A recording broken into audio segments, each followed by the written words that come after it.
Good morning बच्चों। आज हम लोग कॉलिगेटिव के थर्ड लेक्चर के रूप में पढ़ने वाले हैं डिप्रेशन इन फ्रीजिंग पॉइंट, यानी हिमांक में अवनमन। पिछले वीडियो में हम लोग पढ़ चुके हैं एलिवेशन इन बॉइलिंग पॉइंट। ये पॉइंट भी कुछ वैसे ही होगा, सेम बहुत सारे सिमिलरली पॉइंट्स हैं और न्यूमेरिकल्स का बहुत सारे पॉइंट भी कॉमन होगा। तो एक बहुत ही शानदार पॉइंट में स्टार्टिंग है हम लोग का, वो है डिप्रेशन इन फ्रीजिंग पॉइंट। देखो, जैसे सॉल्वेंट में सॉल्यूट को डालते हैं, वेपर प्रेशर में क्या होता है, कमी होता है। यदि पार्टिकल्स प्योर था, वेपराइज कर रहा था, नॉन वोलेटाइल पार्टिकल जैसे ही उसमें आ जाएगा, पार्टिकल का वेपर प्रेशर क्या होगा, डिक्रीज कर जाएगा, यानी कम हो जाएगा। तो इस पर हिमांक यानी क्या है, सॉलिड स्टेट। यदि कोई सॉल्वेंट सॉलिड में आ रहा है और यदि कोई सॉल्यूशन भी सॉलिड में आ रहा है, तो दोनों में टेम्परेचर में काफी डिफरेंस होता है। देखो, जैसे कोई प्योर वाटर है, उसको आप आइस बनाते हो, या आइसक्रीम है और उस आइसक्रीम को आप बनाए हो, यानी इसको भी आइस में लाए हो, तो दोनों में मटेरियल में डिफरेंट है। एक प्योर वाटर का है और एक क्या है, आइसक्रीम में सॉल्वेंट भी है, सॉल्यूट भी है। क्या दोनों एक सेम टेम्परेचर पर आइस के फॉर्म में, सॉलिड के फॉर्म में आया है? नहीं, दोनों का टेम्परेचर में काफी डिफरेंस होता है। इसी के बारे में हम लोग स्टडी करने वाले हैं। एक प्योर सॉल्वेंट और एक सॉल्यूशन में दोनों हिमांक यानी सॉलिड स्टेट में आने में कितना टेम्परेचर का इफेक्ट होगा। तो इसके लिए हम लोग सबसे पहले चलते हैं एक ग्राफ में। ग्राफ को एकदम ध्यान से देखें तो सारी बातें क्लियर हो जाएगा। यहां पे हम लोग दो एक्सिस लिए हैं, एक्स वाई, ठीक है। यहां पर लिखते हैं, ये जो है ये है वेपर प्रेशर, ये क्या है, ये है वेपर प्रेशर, ये वाष्प दाब। ये वाष्प दाब का इंक्रीजिंग टर्म है, बढ़ते क्रम है। और ये है टेम्परेचर का, ये है टेम्परेचर का इंक्रीजिंग ऑर्डर। बच्चों, हम लोग सबको जानते हैं कि जब टेम्परेचर बढ़ेगा तो वेपर प्रेशर भी बढ़ेगा। एक सॉल्वेंट है, सॉल्वेंट में हीट आप बढ़ाओगे तो पार्टिकल ज्यादा बाहर निकलेगा, वो पार्टिकल ज्यादा प्रेशर क्रिएट करेगा सरफेस पे, लिक्विड के सरफेस पे, और ज्यादा पार्टिकल्स वेपराइज करेगा। यानी हम लोग जानते हैं टेम्परेचर बढ़ने से वेपर प्रेशर बढ़ता है। रिलेशन क्या है, डायरेक्टली प्रोपोर्शनल। आगे भी पढ़ चुके हम लोग इसके बारे में। अब देखो, यहां पर हम लोग एक प्योर सॉल्वेंट लिए हैं। प्योर सॉल्वेंट, ये क्या है, ये सॉल्वेंट ओनली ए, जो स्टेट क्या रखा है, लिक्विड स्टेट। और ये ऐसा ग्राफ क्यों हुआ, क्योंकि टेम्परेचर बढ़ रहा है, वेपर प्रेशर भी बढ़ रहा है। इसके जस्ट नीचे में हम लोग सॉल्यूशन का ग्राफ को ड्रॉ करेंगे। इसका बच्चों सॉल्यूशन का, ये ए है, इसमें बी डिसॉल्व है। अब ये नीचे क्यों हुआ, तो बात ये है कि सॉल्वेंट का वेपर प्रेशर एनी टाइम ज्यादा होता है, लेकिन सॉल्यूट जब उसमें आ जाए तो सॉल्यूट क्या होता है, सॉल्यूट का टाइप्स क्या है, सॉल्यूट इज नॉन वोलेटाइल। ये उड़ने वाला नहीं है, ये उड़ने वाला नहीं है। तो जैसे ही सॉलिड पार्टिकल सरफेस पे आएगा, पार्टिकल ए का वेपर होना कम हो जाएगा। इसी कम होने के चलते ही ग्राफ में इसको हम नीचे में ड्रॉ किए हैं। सारे पॉइंट का रीजन है बच्चों। आप कॉन्सेप्ट लगाओगे तो सारी बातें क्लियर होगा, धीरे धीरे क्लियर होगा। एंड तक वीडियो देखते जाओ और ध्यान से समझते जाओ, सारी बातें क्लियर होगी। देखिए, ये है सॉल्यूशन का लाइन और ये किसके लिए है? सॉल्वेंट का। दोनों ही लिक्विड के फेज में है। एक बात कॉमन है, दोनों ही क्या है? लिक्विड के फेज में है। अब देखो, जरा हम लोग डिस्कस कर लेते हैं कि फ्रीजिंग क्या होता है, हिमांक क्या होता है। तो चलिए यहां लिखते हैं, उसके बाद हम बढ़िया से समझाऊंगा आपको। लिखते हैं कि फ्रीजिंग पॉइंट का एक्यूरेट डेफिनेशन क्या होगा, हम लोग कैसे इसको डिफाइन करेंगे। तो इसमें देखो ऐसा हुआ, ए टेम्परेचर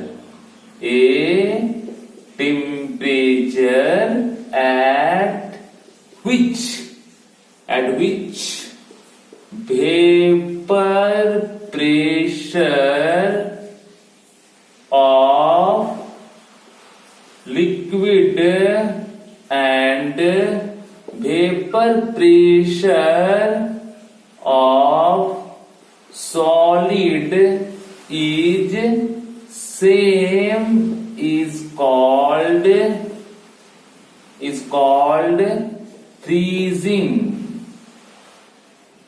freezing point। मतलब एक ऐसा टेम्परेचर का अमाउंट जिसमें लिक्विड हो या फिर वो सॉलिड हो, दोनों का वेपर प्रेशर इक्वल हो जाए, उस एक्यूरेट टेम्परेचर के वैल्यू को कहते हैं फ्रीजिंग पॉइंट। इसका हिंदी क्या, देखो हिंदी में आते हैं हम लोग, वह अच्छा ताप, वह ताप जिस पर किसी तरल का वाष्प दाब तथा ठोस का वाष्प दाब समान होता है बच्चों, उसे क्या कहते हैं? उसे ही हिमांक कहते हैं। अब इसी के लिए हम लोग बढ़िया से यहां पे समझेंगे इसी बात को। यहां पर देखो, मैंने कह दिया ये नीचे क्यों हुआ? सॉल्यूशन का वेपर प्रेशर कम होता है प्योर सॉल्वेंट से, इसलिए नीचे बना दिए। अब देखो, एक सॉलिड कर्व ले लो, एक सॉलिड कर्व, ये सॉलिड कर्व है मान लो। ये एक ऐसा स्टेट है जो इस लाइन में जो भी चीज आएगा वो क्या हो जाएगा बच्चों? सॉलिड हो जाएगा। तो ये क्या है? सॉलिड। देखो, एक टेम्परेचर के नीचे में जाओगे ना तो कोई भी लिक्विड हुआ सॉलिड फेज में आएगा। लेकिन हाँ, टेम्परेचर सबके लिए समान नहीं होता है। देखो, आइसक्रीम बनाने जाओगे तो आपको हीट को कम करना पड़ेगा। बर्फ बनाने जाओगे उसके तुलना में और कम करना पड़ेगा। इसलिए सॉल्यूशन का हीट का अमाउंट देखो यहां से स्टार्ट हो रहा है सॉल्यूशन के लिए, क्योंकि इसमें सॉलिड मिला हुआ है, जमने में मुश्किल हो रहा है। हीट कम, हीट तो बढ़ रहा है, ऐसा हीट कम देखो यहां पे। लेकिन जब सॉल्वेंट की बात किया जाए, सॉल्यूट नहीं है, जैसे एग्जांपल बर्फ, आइस, तो उसको जमने में उतना हीट को कम करना नहीं पड़ रहा है। हाँ, करना पड़ रहा है, उतना नहीं जितना इसका है। इसलिए ये क्या है? थोड़ा सा इधर है। और ये जो बात की ऊपर नीचे क्या है? वेपर प्रेशर, और ये क्या? टेम्परेचर। ओके, तो अब आ जाओ, समझो बात को। ये सॉलिड और ये क्या है? ये क्या है? सॉल्वेंट के लिए है, लिक्विड यानी। तो सॉलिड और लिक्विड दोनों का वेपर प्रेशर इस पॉइंट में क्या है? इक्वल है। दोनों ही टच किया है यहां पर। इसी पॉइंट को हम लोग क्या कहते हैं? हिमांक, फ्रीजिंग पॉइंट। तो इसका फ्रीजिंग पॉइंट कितना होगा, तो यहां पे ड्रॉ करते हैं हम लोग। ये प्योर है तो प्योर के लिए क्या लगाएंगे, T0 एफ पर फ्रीजिंग T0 और कुछ नहीं, ओनली प्योर ए, प्योर ए। अब यदि हम लोग सॉल्यूशन के लिए जाएंगे तो पॉइंट ये है, सॉल्यूशन के लिए फ्रीजिंग करने के लिए जो टेम्परेचर लगा वो है TF। TF मतलब है यहाँ पे सॉल्वेंट और सॉल्यूट दोनों का इंटरमिक्स से बना सॉल्यूशन का हिमांक बिंदु, फ्रीजिंग पॉइंट। अब इन दोनों का टेम्परेचर में डिफरेंस कौन ज्यादा है, देखो यहाँ पे ऐसा बढ़ रहा है तो ये क्या ज्यादा है, ये क्या बच्चों ज्यादा है, यानी क्लियर है आपको कि T0 F का वैल्यू TF से ज्यादा है। ठीक है, अब मान लो एग्जांपल ले लो, जैसे मान लो आइस 273 केल्विन में क्या हो रहा है, ये आइस बनना स्टार्ट हो रहा है। लेकिन जब उसमें कोई composition solute non volatile particles आ जाए, एग्जांपल यूरिया आ जाए, तो देखा गया उसके लिए जो हीट का वैल्यू है वो है 270 केल्विन में वो फ्रीज होना, जमना स्टार्ट हो रहा है। तो दोनों में क्या डिफरेंट है, कितना का डिफरेंट है, 3 केल्विन का डिफरेंट है। तो इस डिफरेंट को हम लोग कैसे निकालते हैं, ये इसके लिए है और ये इसके लिए है, तो बेसिक कौन है, ये ना है। तो ये क्या है T0 F, ये क्या है TF, ये क्या है TF। तो इससे इसको घटाओगे तब ना 3 आएगा, तो इसलिए यहां पर क्या होगा, इस डिफरेंट को डेल TF लिखते हैं। डेल TF जो हम लोग पढ़ रहे हैं वही डेल TF है। डेल TF का मतलब है डिप्रेशन इन फ्रीजिंग पॉइंट, यही है बच्चों del TF। Del TF clear हुआ। ये है इसके लिए सॉल्वेंट के लिए और ये किसके लिए है, सॉल्यूशन के लिए। दोनों को फ्रीजिंग में लाने के लिए जो हीट का डिफरेंट होता है, इसी हीट के अमाउंट को कहते हैं डिप्रेशन इन फ्रीजिंग पॉइंट। ठीक है, डिप्रेशन इन फ्रीजिंग पॉइंट, हिमांक के अवनमन। बच्चों बहुत ही कॉन्सेप्ट लाइक ग्राफ है, इसको समझ जाओगे तो आगे कोई दिक्कत नहीं होगा। ठीक है, इसको लिख लो।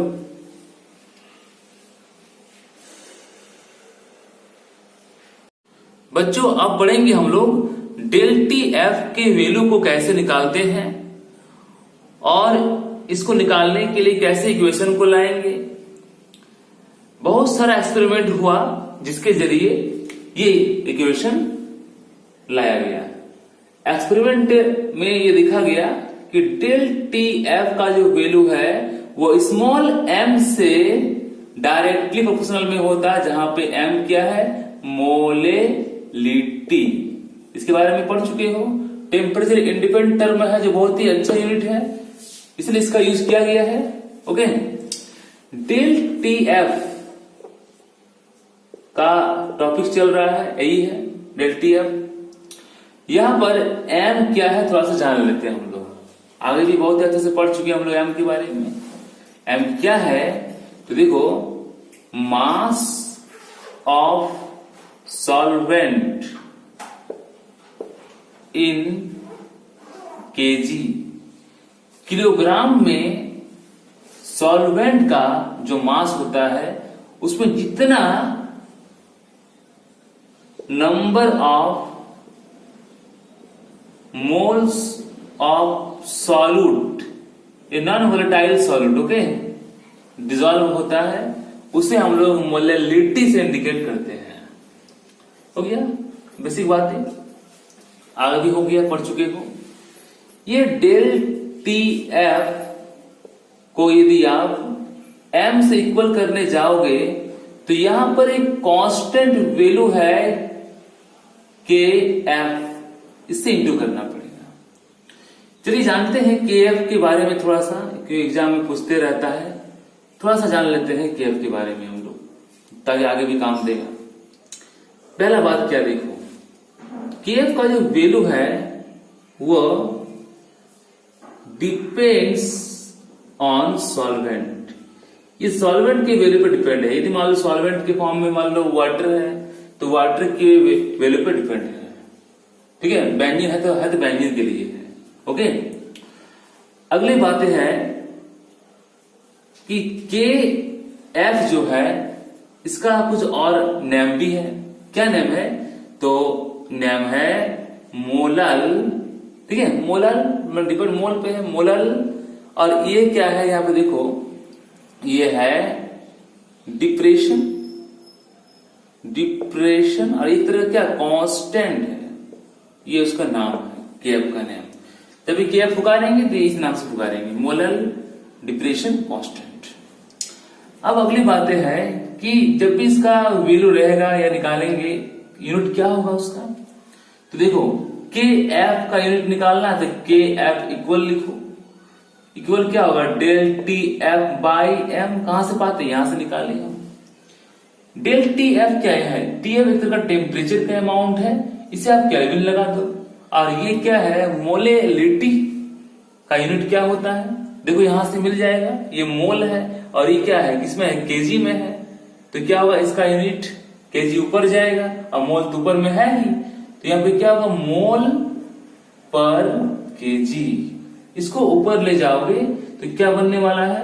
केल्विन, केजी, और मोल को ऊपर लाओ तो पर मोल। इस तरह से केएफ का यूनिट यदि ऑप्शन में आ गया, शॉर्ट टाइप में आ गया, तो इजीली कर लोगे इसको, आसान है। अब देखो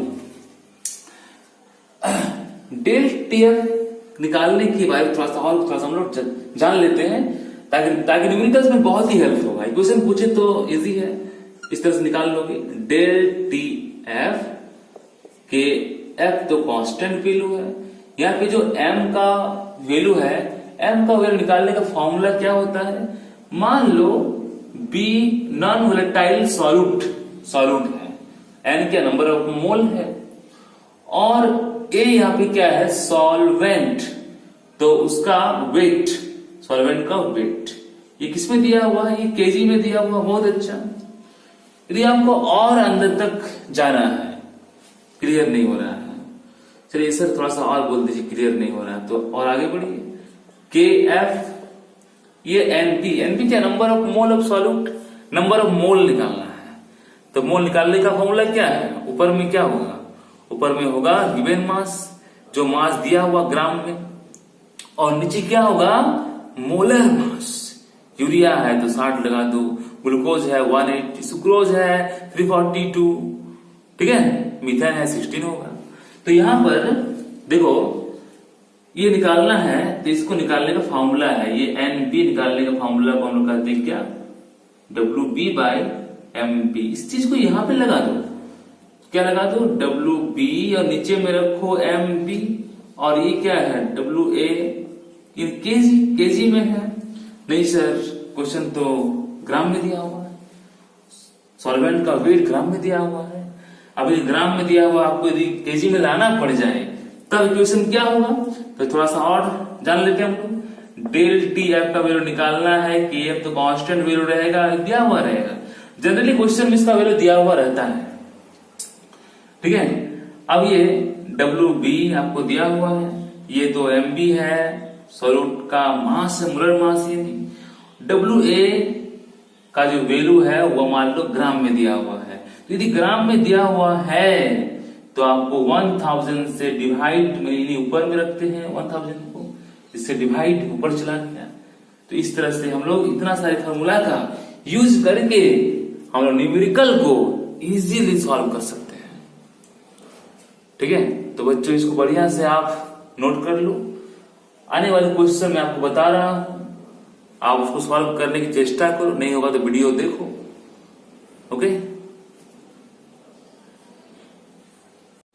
बच्चों यहां थोड़ा सा मिस्टेक है, ये डेल टी एफ यहाँ पे होगा, बाद बाकी सब ठीक है, A1 है। अब देखो हम लोग जरा जानेंगे कि मोलर डिप्रेशन कांस्टेंट का डिफिनेशन क्या होगा। कई बार एग्जाम में पूछते रहता है कि इसका डिफिनेशन क्या होगा, तो बच्चे को मुश्किल होती है। तो बच्चों मैं आपको क्लियर कर दूंगा कि इसका डिफिनेशन हम लोग कैसे लिखें। चलिए जानते हैं थोड़ा सा और। देखो बात यह है कि यदि इसका वैल्यू 1 हो जाए, यदि m का वैल्यू क्या हो जाए बच्चों, m का वैल्यू 1 हो जाए। अब m का वैल्यू 1 कैसे होगा, तो देखो जब WA यानी 1 kg का सॉल्वेंट है और उसमें 1 मोल सॉल्यूट डिसॉल्व हो, तो ये भी एक 1 कैंसिल, तो ये दोनों इक्वल है ना, दोनों इक्वल। यदि m का वैल्यू इक्वल 1 हो तो क्या होगा, del TF equal KF। Okay, तो बात यह है कि यदि 1 kg के सॉल्वेंट में 1 मोल विलय उपस्थित हो तो उस तापक्रम टेम्परेचर को ही KF कहते हैं। बहुत इजी है। अंग्रेजी में यदि मान लो बोलोगे तो देखो ऐसा होगा कि दी क्या होगा, 1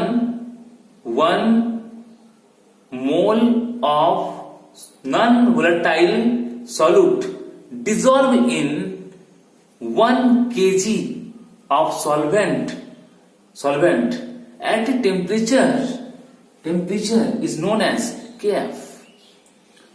ठीक है, इसका वैल्यू 1 होगा तो उस समय दोनों बराबर हो जाएगा, तो उस टेम्परेचर को ही हम लोग क्या कहते हैं, KF कहते हैं। ठीक है, पिछले वाला वीडियो में देखो जैसे हमने कहा था डेल TF में डेल TB में भी एक ठो आया था ऐसे ही, देखना KF है फ्रीजिंग के लिए, और उसमें क्या था KB बॉइलिंग पॉइंट, और यहाँ पे F क्यों, फ्रीजिंग के लिए पढ़ रहे हैं। डिफिनेशन एक ही है। उसमें क्या था, बॉयल होगा, पार्टिकल्स उबलेगा, और इसमें पार्टिकल्स क्या होगा, सॉलिड स्टेट में आएगा। बात हुई है, ठीक है, यूनिट भी हुई है ना। उससे देख के लिख लो, या तो हम जो बोले वो लिख लो। ओके, डेल TF का वैल्यू को निकालने के लिए एक न्यूमेरिकल्स इसमें दिया गया है बच्चों कि 1 kg का वाटर है जिसमें इथाइल अल्कोहल को डिसॉल्व कर रहे हैं। यहाँ पे माना गया कि इथाइल अल्कोहल जो है एक नॉन वोलेटाइल पार्टिकल्स है, लिख दिया है यहाँ पे देखो, असुम्ड नॉन वोलेटाइल। ठीक है, और कहा जा रहा है कि जब सॉल्यूशन बन रहा है तो वहां पे टेम्परेचर क्या होगा, डिक्रीज करेगा, फ्रीजिंग पॉइंट कह रहे हैं हम लोग, तो -2 डिग्री सेल्सियस तक पहुंच रहा है। ठीक है, जबकि वाटर का कितना होता है, प्योर वाटर का फ्रीजिंग पॉइंट का वैल्यू है 0 डिग्री सेल्सियस। KF का वैल्यू देख के रखा है यहाँ पे। तो यहाँ पर सबसे पहला काम है कि आप देख लो कि निकालना क्या है, कि व्हाट अमाउंट ऑफ C2H5OH, जिसको आप X मान लोगे वो आएगा। लेकिन सबसे पहला काम यह है कि डेल TF निकालने के जो हम फॉर्मूला यूज करते हैं वो क्या बच्चों, T0F माइनस TF, जो अब मैं प्रूव किया। देखो यहाँ पे आ जाओ और देखो ये डेल TF का वैल्यू निकालने के लिए T0F कौन है, मतलब प्योर स्टेट में वाटर का जो टेम्परेचर है कितना है, 0 डिग्री सेल्सियस है। अब यदि TF को लोगे तो मतलब सॉल्यूशन जब वो बन रहा है, सॉल्वेंट में सॉल्यूट जब आ गया तो फ्रीजिंग होने के लिए कितना हीट का अमाउंट है, फ्रीजिंग हो गया है तो -2 डिग्री। अब माइनस क्यों है, आप पढ़े हैं कि जब सॉल्यूशन बनेगा तो टेम्परेचर क्या है, और घटेगा, तो यहाँ पे क्या है, वैल्यू ये है, सॉल्व कीजिए, आंसर क्या है 2। अब ये सेल्सियस में डिफरेंस जितना होगा केल्विन में उतने ही डिफरेंस होगा। ठीक है, हो गया। अब देखो फार्मूला को लिखते हैं हम लोग, डेल TF का फॉर्मूला प्रूव किए हम लोग कि KF इंटू क्या है, M, स्मॉल m, मोलेलिटी, अभी किए हम लोग। डेल TF तो निकाल चुका मैं, 2 इसका वैल्यू है। के एफ का वैल्यू देखो यहाँ पे देख के रखा है, के एफ का वैल्यू कितना है। तो देखो बच्चों के एफ का वैल्यू वाटर के लिए, सॉल्वेंट के लिए के एफ का वैल्यू होता है, दिया गया है 1.84। यहाँ पे एम देखो एम निकालने का जो फॉर्मूला होता है number of mole of solute, ये क्या है नंबर ऑफ मोल, तो एनबी लिखते हैं। यहाँ पे क्या है मास ऑफ सॉल्वेंट इन केजी, देखो बच्चे यहाँ पे केजी में ही है, सॉल्वेंट इन कौन वाटर तो केजी में ही है, तो यहाँ पे ग्राम तो करना नहीं है, इसलिए केजी में ही रहेगा। ये देखो 1.84 इंटू इसका जो वैल्यू है इसको तोड़ते हैं जरा सा हम लोग। एनबी का मतलब क्या होता है, एनबी का मतलब क्या होता है, तो होता है WB बाई MP। तो यहाँ WB मतलब क्या है, निकालना है, ये तो निकालना है, ये है यही है C2H5OH का वेट, इसको आप X मान लीजिए। और यहाँ पे MB सॉल्यूट का मोलर मास, इसका मोलर मास, ठीक है, मोलर मास ये नहीं MB of C2H5OH, molar mass निकालो, बहुत इजी है। देखो यहाँ पे 2 इंटू एक सी का एटॉमिक मास 12 होता है, H कितना है 516, 6H है, 1H का 1 होता है, 6H का 6 से होगा इंटू 1, और होगा कितना है 16। इसको सॉल्व कीजिएगा तो बच्चों 46 आंसर आ जाएगा। तो 46 यहाँ पे रखूंगा। यहाँ पे WA का अमाउंट कितना है 1 kg सॉल्वेंट, तो 1 लिया। अब यहाँ पे X का वैल्यू निकालेंगे हम लोग, ठीक है। तो देखो X का वैल्यू निकालेंगे तो X इक्वल क्या होगा, तो ये इसके इंटू में है, मतलब ये क्या होगा नीचे में जाएगा तभी इंटू करेगा तो ये आएगा, ये इससे इंटू में है तो ये 2 इंटू 46। अब ये पॉइंट काटोगे तो यहाँ पे 100 निकल के सामने आएगा, 2 से पहले काट दो तो 92, और ये 2 से कट गया, 6 to 12 1 और 4 to 8 1 9, ठीक है। 2 से इसको काटो 50, तो ये X का वैल्यू कितना आया 50 ग्राम। तो बच्चों ये आंसर हो गया कि यदि हम लोग इथाइल अल्कोहल के 50 ग्राम अमाउंट लेते और यदि वाटर का वैल्यू 1 kg होता तो क्या है कि सॉल्यूशन को फ्रीजिंग पॉइंट में लाने के लिए इतना टेम्परेचर लगता और सॉल्वेंट के लिए 0 डिग्री सेल्सियस लगता। इस तरह का न्यूमेरिकल आपको पूछेगा तो आप क्वेश्चन को पढ़ के इसको बनाइए अपने से, देखिए हो रहा कि नहीं। ΔTF के दूसरे क्वेश्चन पे ध्यान दीजिए, क्वेश्चन को पहले 2-3 बार पढ़ ले उसके बाद सॉल्व करें तो बेटर होगा। देखो इस क्वेश्चन में दिया गया है कि एस्कर्बिक यानी विटामिन सी का एक सॉल्यूट पार्टिकल्स है जिसको 75 ग्राम सॉल्वेंट में डिसॉल्व किया जा रहा है। तो बच्चों यहाँ देखो 75 ग्राम है, लेकिन हम लोग जानते हैं कि मोलेलिटी को निकालने के लिए सॉल्वेंट का अमाउंट किस में होता है, केजी में होता है। तो सबसे पहला काम ये होगा कि मास ऑफ सॉल्वेंट कौन है यहाँ पर देखो तो एसिटिक एसिड है, 75 ग्राम एसिटिक एसिड, तो मास ऑफ एसिटिक एसिड इसको मान लो WA, ठीक है। 75 ग्राम दे के रखा है, केजी में लाओगे तो 1000 से डिवाइड यानी 0.075 क्या होगा ये केजी में आ गया। अब इस क्वेश्चन को पढ़ो, यहाँ पे देखो कह रहा है कि सॉल्यूट के आ जाने से इसका जो हिमांक का जो पॉइंट है ΔTF का जो पॉइंट है ΔTF melting point by 1.5 degree Celsius, यानी क्या है कि ΔTF का जो वैल्यू है वो 1.5।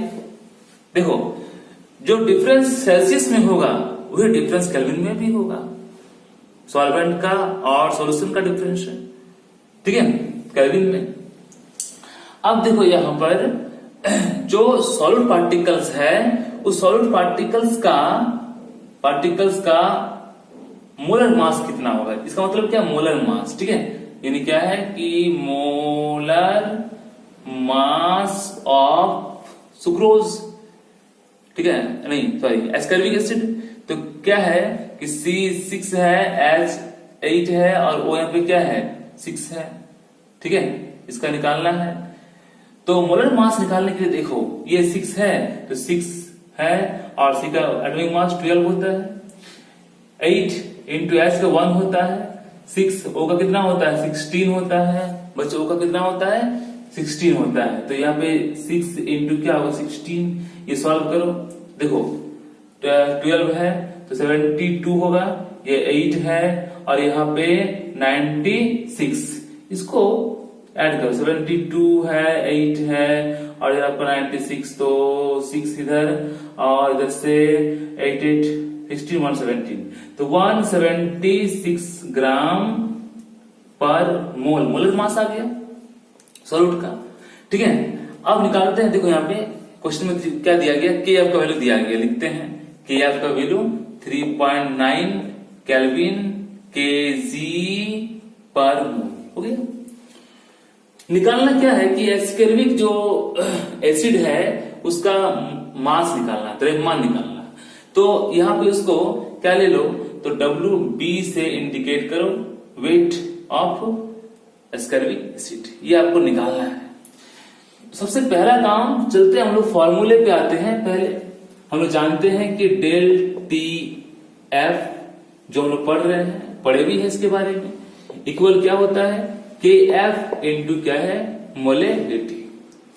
तो बच्चों मोलेलिटी जो है उसको निकालने का जो फॉर्मूला होता है वो क्या होता है, क्या होता है number of mole of solute. तो सॉल्यूट निकालने का फॉर्मूला क्या है WB बाई MB, और ये क्या है सॉल्वेंट का वेट किसमें है केजी में है, केजी में है। तो केजी में तो निकाले हम उसको, आप उसको वैल्यू को रखेंगे। लेकिन देखो निकालना क्या है इसको आप गौर कर लें, आपको निकालना है कि WB निकालना है, ये निकालना है, ये दिया हुआ सारे दिया हुआ। तो WB दिया आपको निकालना रहे, तो फार्मूला आप कैसे लाओगे। तो देखो यहाँ पे इसका इससे इंटू में है, यानी KF कहाँ पे है नीचे में है, और ये सारे इंटू में है, यानी del TF into MB into WA।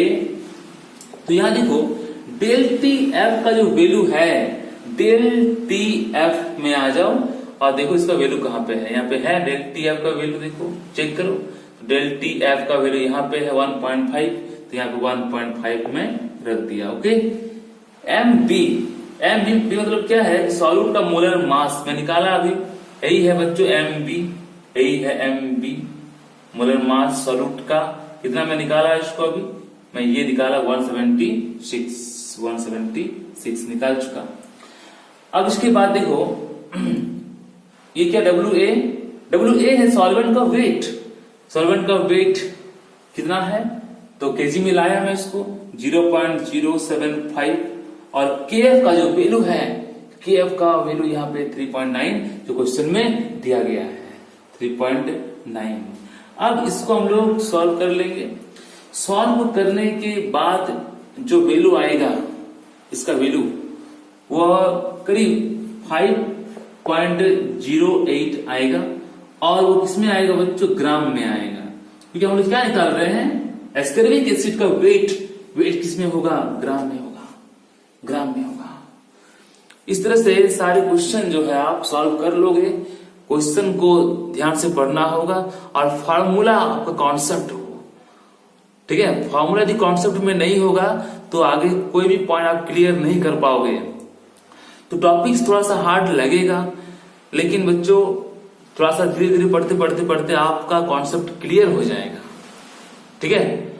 और फिजिकल बहुत ही इंटरेस्ट है, आगे ऑर्गेनिक भी हम बताऊंगा, बहुत ही बेस से बताऊंगा आपको। और जब भी मेरा क्लास खुलेगा बच्चों याद रहे मैं एग्जाम तो जरूर लूंगा आपसे, इसलिए कॉपी में नोट करें और उसको लिखें और याद करें। Okay, take care.